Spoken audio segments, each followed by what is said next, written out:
Next up, we have success stories and lessons learned. So Erin just got us started thinking about that. Kind of a nice transition because Christine Gemperle is going to kick us off and she's going to talk to us about how she did on-farm recharge at her orchards.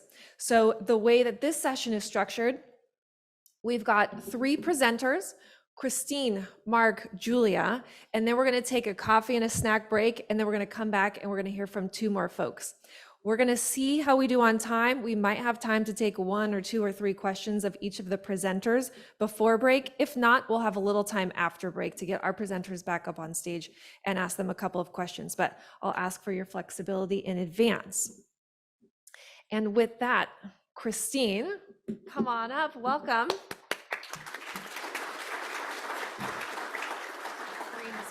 Yeah. All right. Let's see if we go forward. Let's go forward. Do I have to hold it down longer? There it goes. All right, there we are. Okay, nope, too far. That's what happens when you push the button too many times. Okay, so I'm Christine Gemperle, and I'm from the Turlock area, and I farm with my brother. We're a pretty small operation, but this is gonna let you know how even a small operation can make this happen. As you know, last December, we got a substantial amount of rain, and we received enough to actually cause some local flooding, especially in the last week of December. We farm right along one of the canals of the Turlock irrigation system. So if something's going to be going on in that canal, I'm going to see it. So on January 3rd, let's go with green, there we go. I saw this coming down the canal. At this time of year, normally there is nothing in the canal because they are doing basic maintenance, right?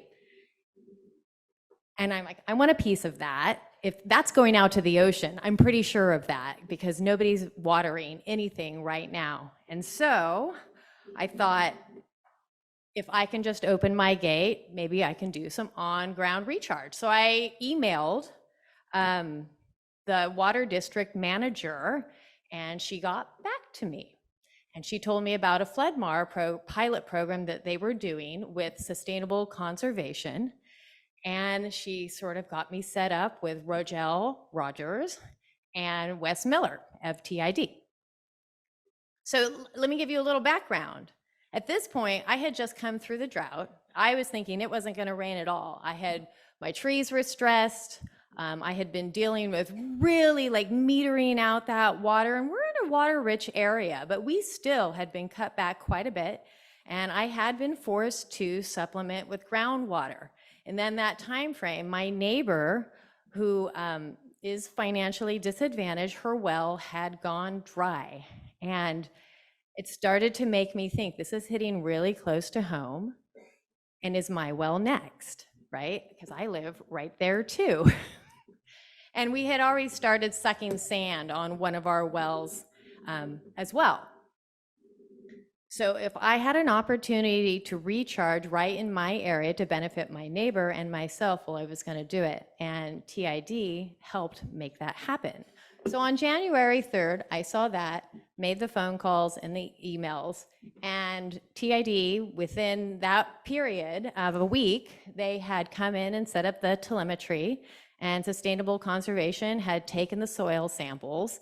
And by January 12th, I was opening my gate and I was starting to flood. So from being on the almond board, I had been following the research that we had been doing on flooding dormant almonds. So I knew that there would probably be likely no detrimental effects to the trees themselves from the flooding. So I wasn't really too worried about that. In fact, one of the things I really was interested in, because I had accumulated salts in those soils during the drought, I was really interested in the leaching fraction that was possible and would actually help my soils. And I knew my soils, being sandy loam, were a perfect candidate. And from the way that we actually had the orchard leveled and the permanent levees and the layout, so there really couldn't be any spillage off of the property, I knew we were like a perfect candidate. And so it was like, ready, set, go. And let's see, we'll go to the next one. And the other thing, we had finished all of our winter sanitation work. So I didn't have to get into the orchard at any point after that until bloom.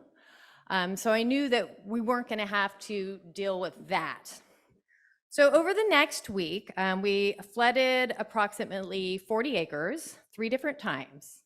And it still continued to rain over that entire period. And every time it went back into the ground. Within 12 waters, all that flood water had gone down. So we applied approximately 44 acre feet, which is about 14.5 inches. And oddly, and this is really odd, we actually didn't lose any trees, which is kind of a miracle because, I mean, we had some very violent and windy storms come through. So I feel very lucky because I did know that that was a serious risk. These were, 20 acres of that was very old and big trees. But for whatever reason, I got lucky. Sometimes I think, like, is it just because there was so much water on there that there was so much weight? I don't know. That's something to be looked at in the future. So there are a lot of upsides. Like I said before, the salts. We were able to push down the salts, and we could see that in the soil samples and in the pH as well when we looked at the befores and the afters. I had cover crop going on, and they really probably did help with the percolation, and man, did they grow that year. In fact, they were taller than me at one point in the spring. It is an excellent means of gopher control if you have good dogs. And I don't know if my dogs were really happy, and I saved a lot of money on dog food for those 3 weeks. I don't know, you can see one of them is being very patient and hunting in the background. And then in the foreground, that dog, if you can tell, those are 2 little feet and a tail sticking out of his mouth. I know that's kind of gruesome, but just think about circle of life. This is no different than having a very active owl box on your property, okay? And I find it to be a very natural means of rodent control because they are one of the problems that you can have when you do cover crops. And I also think there was probably some benefit to our navel orangeworm control, which is a big pest because we do orchard sanitation and we're knocking those nuts to the ground, but they're still in the nut on the ground. But if you can get them to rot, then you're actually preventing them from coming out. So all that water over and over again probably helped them in that rotting process. And because we have a gravity-fed system, we did not have to pay for pumping. So that was one of the benefits to us, but that is not the case with everyone. But I was very thankful that we didn't have any out-of-pocket costs. Now, there are a couple downsides. Kind of around the clock monitoring, slogging around in the rain, a lot of wet boots, throwing things in the dryer, and going back out again, and all times, of the day and night. So you can't really leave. And we don't have any employees, so that all fell on to us. I also learned we have very old flood infrastructure on our farm. It's probably 100 years old. It's a very old farm. And I definitely need to spend some money on the maintenance of it if it's going to be used this much. It was fine for the winter, but that is something that I'm really going to have to invest in the future. I did have an introduction of a new weed because of one particular batch of water that came, and it came running off of somewhere into the canal or maybe from actually the storm runoff from the city. I have a lot of knotweed now, but I managed to get it under control without herbicides, so that was good, but it was definitely there.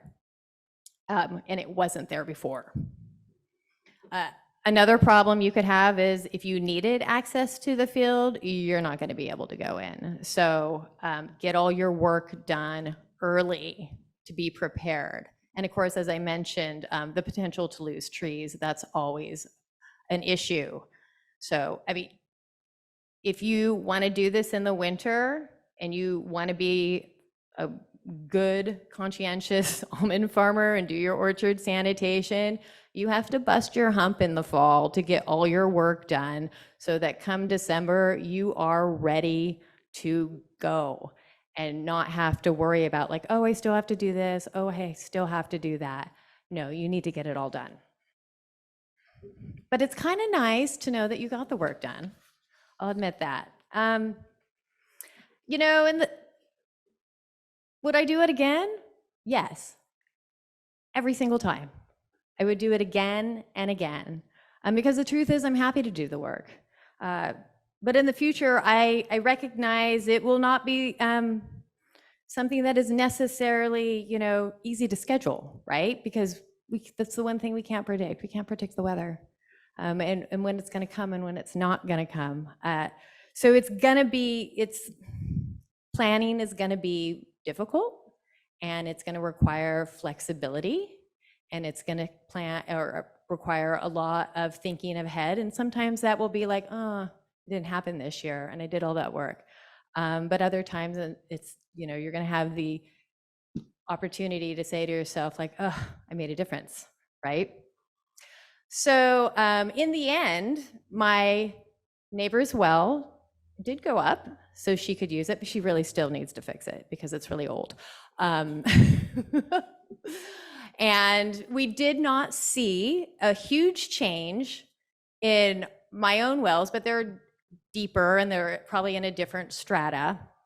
And so we might not necessarily see that. And plus, I mean, I was the only one doing it in my area, so I'm just a drop. But I think in the future, we're going to have a lot more drops. And that's where, you know, we're going to make a big difference. I think initially my neighbors saw me and they were probably like, this lady's crazy. It's raining and it hasn't stopped raining, and she's already flooded her property 3 times. What's going on here? However, when the California Secretary of Ag and Natural Resource come to your farm, and then it makes it into the local media and, you know, in the newspapers and on TV, it starts to change opinions. And all of a sudden people are like, what did you do? How did you get in that program? I want to do that. And I was like, well, here's the information. Let's see what we can make happen next year. So it's really great to see that there's an attitude shift. You know, 8 years ago, when you talked to somebody about groundwater and pumping and Sigma, there was a lot of anger and a lot of, this is anything that's under my property is mine and mine to pump. And it's a little bit different now. It's more, we are all connected by these aquifers. So we need to do work together to keep them healthy for all. Because I think people are beginning to realize that we are not alone in this, right? And we can't work on this singly or work against it singly. So farms are where this is going to happen, right? And it's a sort of change that does not happen overnight. We all know that. And especially, you know, anything with government also never happens overnight. But we are definitely getting ready, and we're headed in the right direction. Thank you.